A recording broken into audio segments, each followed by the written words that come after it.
Welcome to the Norris Group Real Estate Podcast, a show committed to bringing you insights from thought leaders shaping the real estate industry.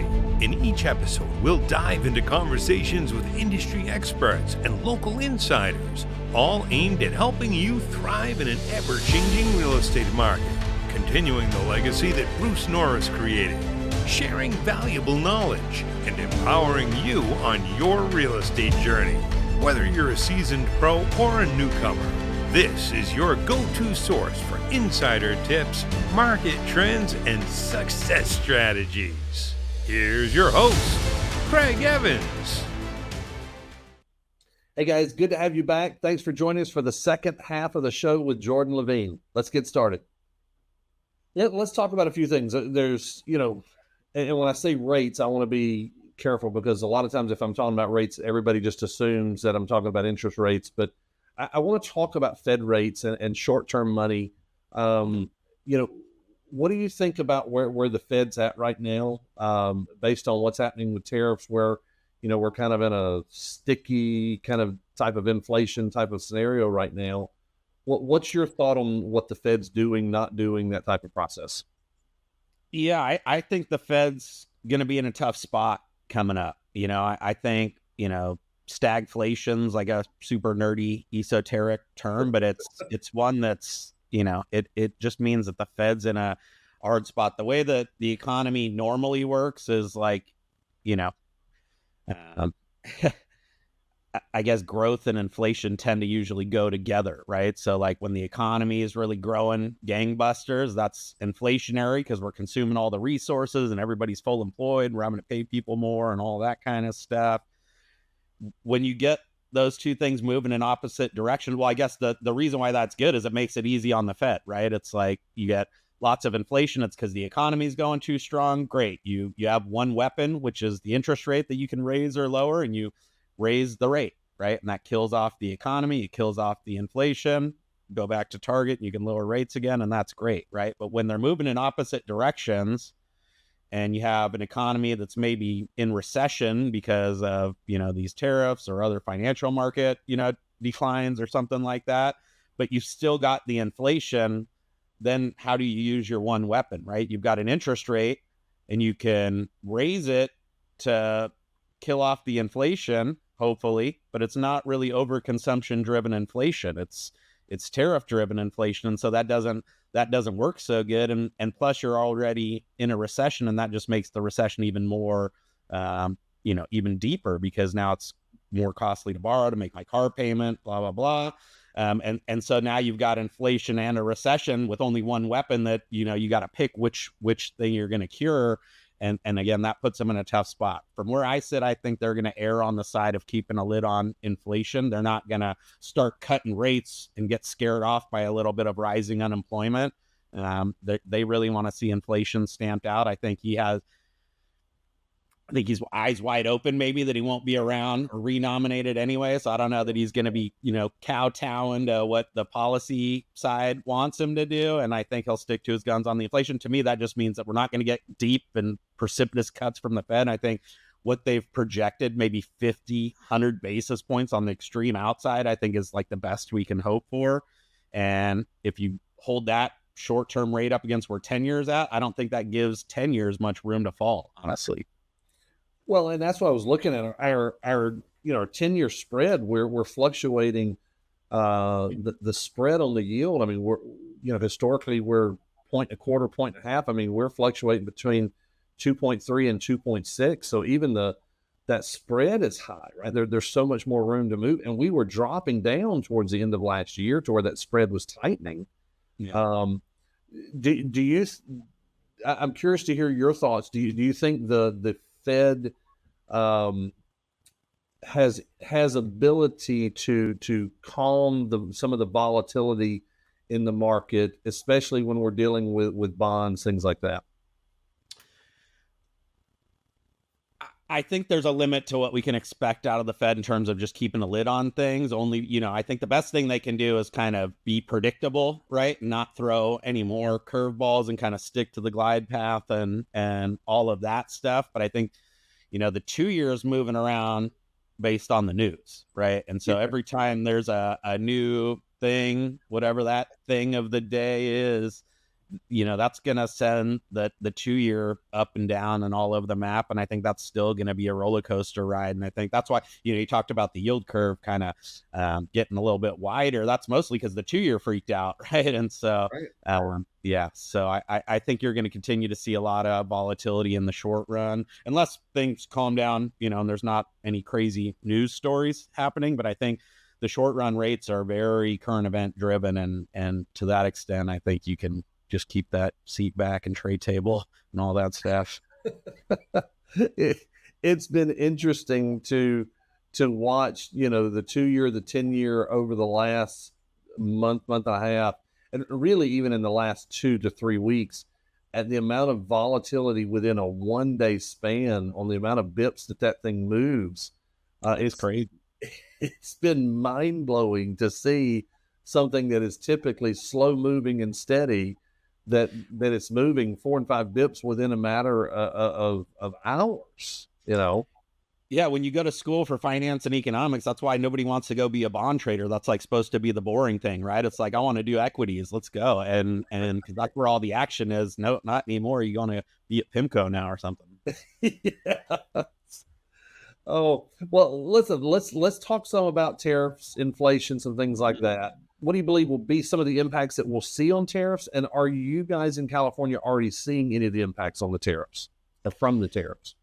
Yeah, I think it just, ultimately, from my standpoint, it exacerbates like the challenges that California is already facing. We talked about permit fees and all the, challenges that we have getting new inventory online. And one of my friends who's an economist, or she was an economist down in San Diego, did a study. I think she showed average cost is like over $200,000 before you even stick a shovel in the dirt. And then we wonder why we can't have $250,000 homes and that kind of stuff. But I think looking through this policy through that kind of a lens, we get a lot of our lumber from overseas. We get a lot of our drywall and stuff from Mexico, right? And so we have all these costs, and I think this exacerbates the cost stuff. I think, there's a labor force angle to this as well, right? Not just with the tariffs, but if we're, cracking down on non-citizen labor and things like that, then it just, not only are we paying more for the raw materials, now it's tougher to find tradespeople and,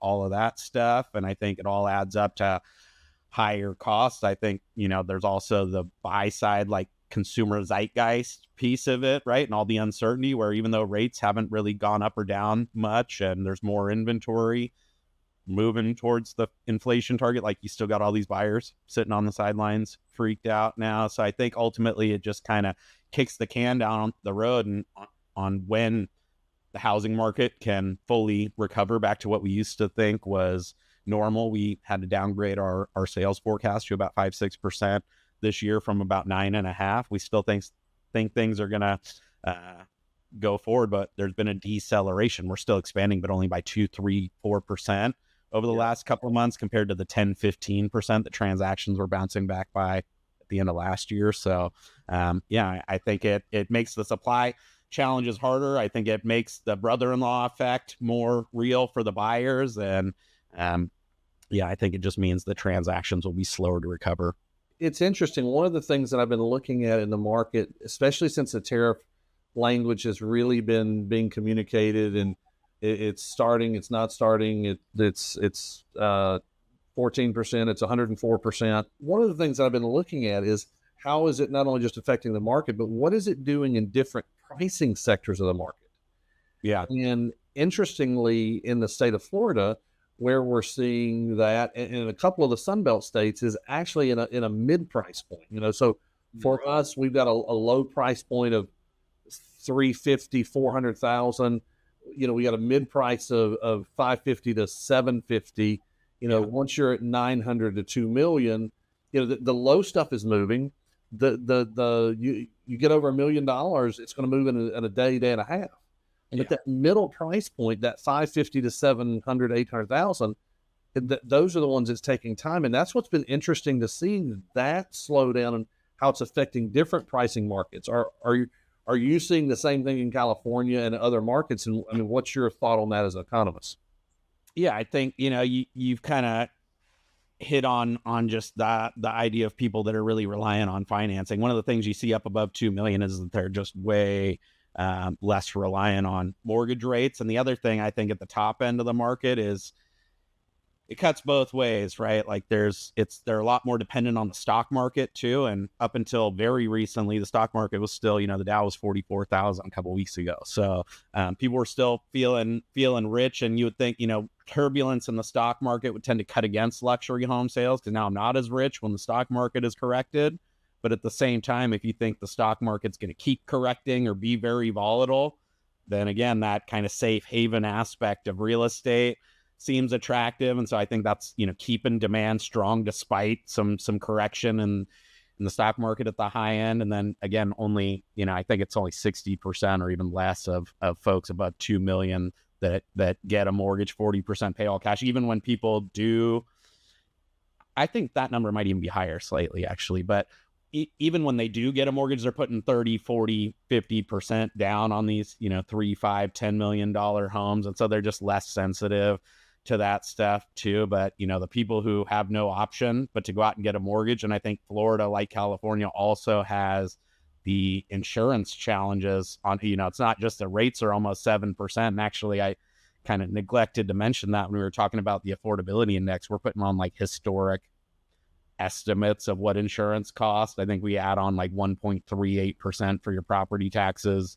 and your insurance. Those are probably hyper conservative at this point in time because of how much insurance has gone up too. But I think when you bake all that in there, yeah, it's really tough for that kind of retail owner occupant, that even that move up buyer who already had one entry level home. It's tough. You said that you guys have already kind of downgraded your outlook for the year a little bit and kind of slowed the growth of it.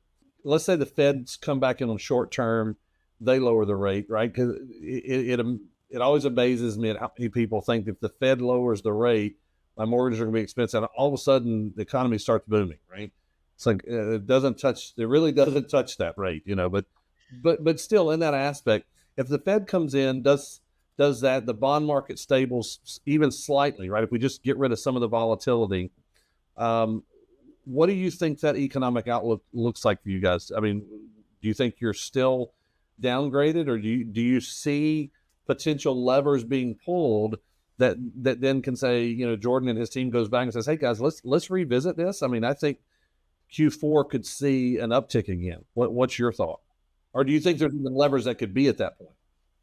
Yeah, I mean, I think that would help. I think rates coming down would certainly help get more buyers off the fence. And I think if things calm down and people weren't feeling as frantic, then, we already have, like I said, we're at full employment. California's got like a 5% unemployment rate right now, and 18.3 million people working on payrolls. So the demand is there. And I think if rates came down, that's what a lot of these buyers are waiting around for. And I think that could help. But I think there's just an upper bound to how quickly we can get back to, I think that original forecast of 10% is probably still about the best case scenario, only because even if we get lower rates and all of that, we still got those affordability challenges. And even though there's more inventory than there has been over the last 5 years, it's, if we would have went from stopped looking in 2019, like this would have still been a terrible year. It's just better than it was when it was hyper depressed at 3% interest rates. So there's a ceiling, I think, to how much we can recover,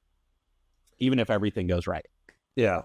It's interesting. A lot of times when we're on here, most of what we talk about is from an investor or a finance perspective, things like that. But obviously we got you on here. You're with C.A.R. You represent the realtors, right? You're go team realtor.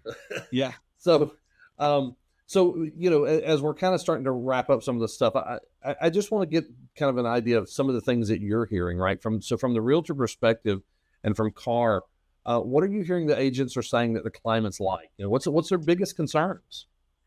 Yeah, I think they're on track with the interest rate stuff, news cycle stuff, they, it's funny, if you look at investor activity, they're selling a lot of homes to investors. A lot of the buyers right now, investors aren't scared off by 7% interest rates, right? They're looking at long-term price appreciation, cash flowing on these rentals because, housing's so constrained and all that. Meanwhile, you got all these buyers sitting on the sidelines, but the people who are looking long-term realize that like 900,000 is going to seem cheap 20 years from now in California, and they're still buying. But I think that only exacerbates stuff, right? Because then we just get more and more of our housing stock, especially under 750, that's now single family rental and all of that stuff. So I think that, they're hearing that. I think the big change over the last 6 months, though, has been on the insurance and just how much there's the potential for that to kind of lock people out of home ownership. You think about these people are with affordability, how it is, and they've managed to save up some money to go out and actually find a house that is for sale at a price point that they can qualify on a mortgage for and all that stuff. And then they get into the transaction and they get a $12,000, $15,000, $20,000 homeowners insurance premium that now means they, that deal doesn't pencil for them anymore.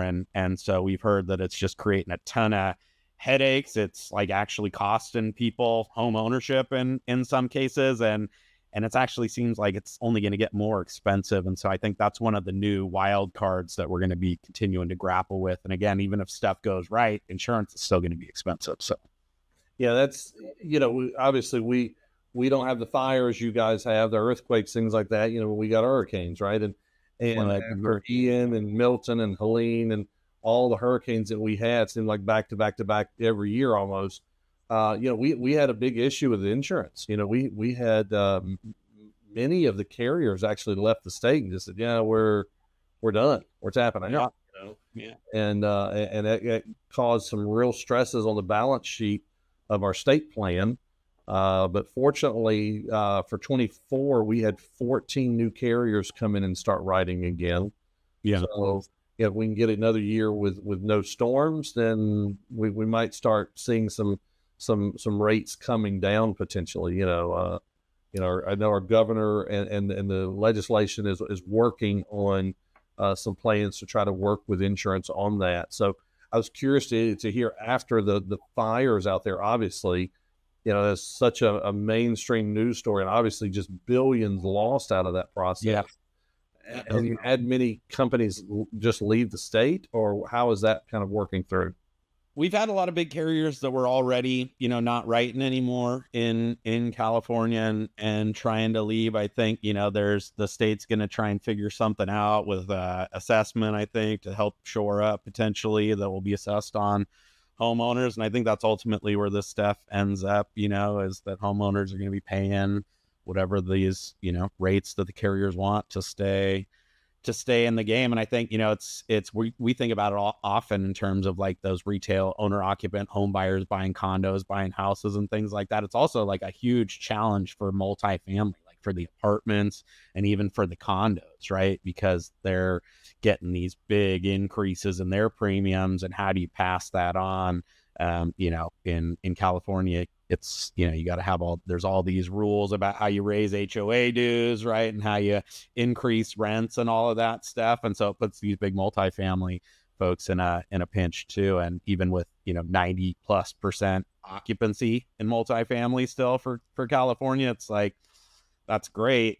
But, we've got rent control in a lot of places. And then, there's limits on how much of these insurance costs can be passed on. And so it puts them in a bind too.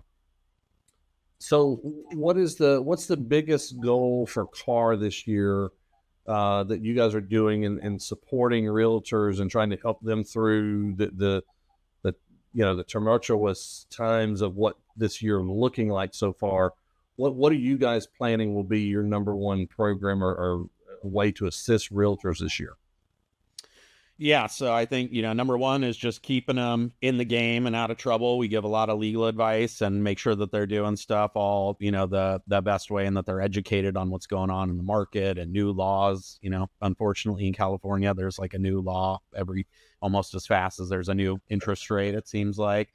So doing all that stuff. But I think more and more what we're doing is on the policy front, right? Enabling more homes to be built, preventing stuff that restricts transactions. It's crazy that in California, where housing supply is like the paramount challenge, we do all kinds of stuff like point of sales to discourage people from even selling in the first place, or all of this stuff. So I think for stuff that prohibits or precludes new supply coming online, either being built or being resold, advocating for new construction and actually affordable, addressing our affordability gap and advocating for home ownership. I think that's why I love working for the Realtors so much, is like, I work for a trade association, but we're out there advocating for home ownership. Like, one of the cool things about working for Realtors is that, like, my people win when, regular people win. It's like they get paid when somebody becomes a homeowner,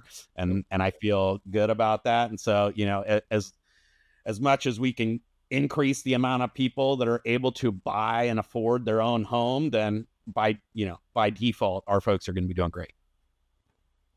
So I'm grateful for your time, but I got one more question for you. And I know you're busy, and like I said, I appreciate it. But if you could look out over 2025, is there a reason to be optimistic for the rest of this year? I think there's still a reason to be optimistic. I know the news is crazy, got everybody ripping their hair out and all that stuff. But if you step back and just look at the fundamental, right, this is a question of whether we self-sabotage or not. But we're not in any kind of dire crisis that isn't man-made right now. Again, unemployment nationwide's in the 4% range. We've got still a labor shortage. We have too many jobs, not enough people to fill them. That's a sign of strength. GDP was at an all-time high last year. We made $25 trillion worth of aggregate personal income up until a month ago. Stock market was at an all-time high. Home prices at an all-time high. People have never been richer. Incomes have never been higher. We've never spent more money buying stuff, going out. All of that. This is a question of whether we can maintain or whether we start reversing course. So we the economic data is actually strong, and if we can get out of our own way, I think there's potential for more growth and even avoid a modest recession. But it's kind of, there's a lot of choice variables going into it at this point. Well, I wanted us to be able to end on a high note of what this year can look like. So. Jordan, I am so grateful to be able to finally get to actually meet you and spend some time talking. And I thank you for taking your time to come on and spend time with our listeners today. Again, I appreciate your time, my friend. Thank you very much for coming on. No, thank you so much. This was a lot of fun, and hopefully I didn't screw it up too bad and we can do it again. For more information on hard money loans, trust deed investing, and upcoming events with the Norris Group, check out thenorrisgroup.com. For more information on passive investing through the DBL Capital Real Estate Investment Fund, please visit dblcapital.com. The Norris Group originates and services loans in California and Florida under the California DRE license 01219911, Florida Mortgage Lender license 1577, and NMLS license 1623669. For more information on hard money lending, go to thenorrisgroup.com and click the hard money tab.